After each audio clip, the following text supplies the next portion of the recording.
A highly anticipated debate at the Oxford Union has descended into a full-blown international farce, with accusations of deliberate sabotage and cowardice flying back and forth. The motion was explosive. This House believes that India's response to Pakistan is a populist strategy sold as security policy. It was meant to be a showdown, but it ended in public humiliation before a single word was spoken.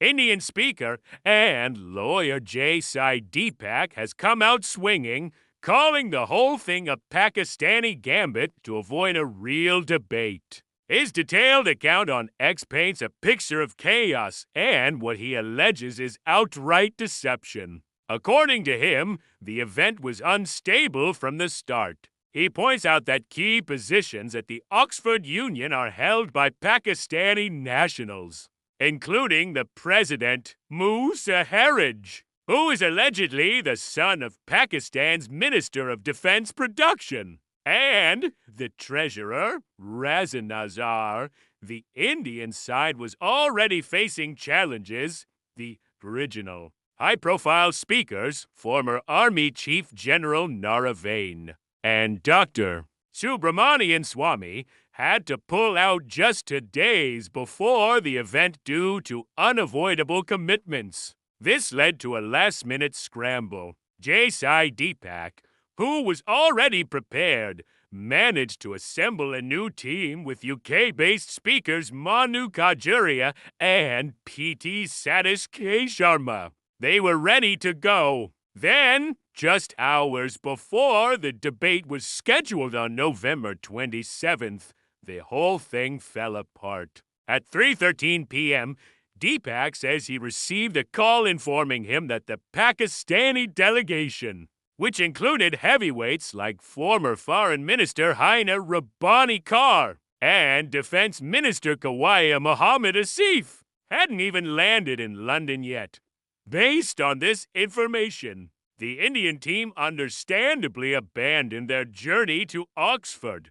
Why travel if your opponents aren't even in the country? But here's where it gets truly bizarre. Deepak claims he later received confirmation that the Pakistani delegation had, in fact, landed and was already checked into a hotel in Oxford. This revelation prompted him to issue a blistering takedown, accusing the Pakistani side of deserting the battlefield even before the battle begins. He suggested they simply lacked the courage to face a live, unscripted debate on their country's policies.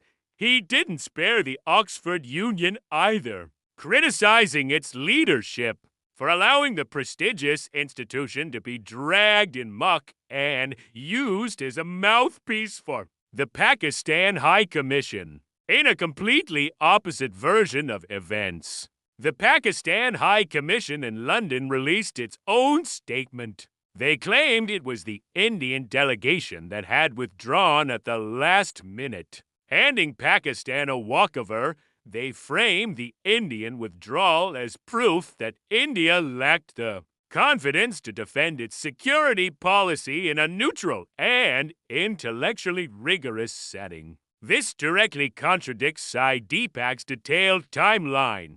So, who's telling the truth? On one hand, you have a detailed, minute-by-minute account from the Indian speaker alleging a deliberate no-show.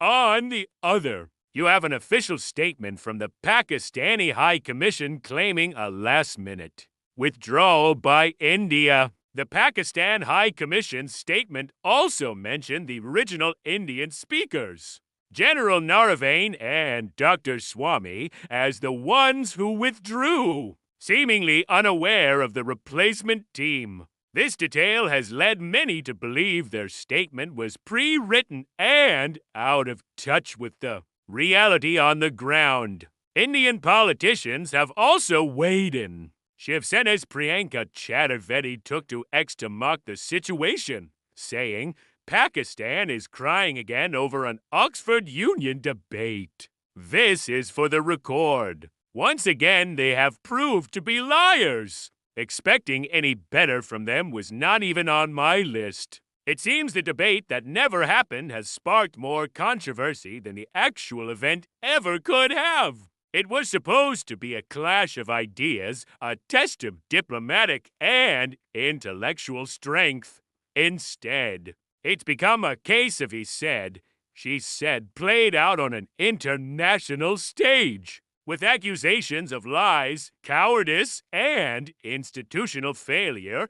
The Oxford Union, one of the world's most famous debating societies, is left with a major reputational crisis. This whole affair has turned into a classic example of political gamesmanship, where the truth itself has become the first casualty. What do you think really happened? Let us know in the comments below. Thanks for watching, and don't forget to subscribe for more updates.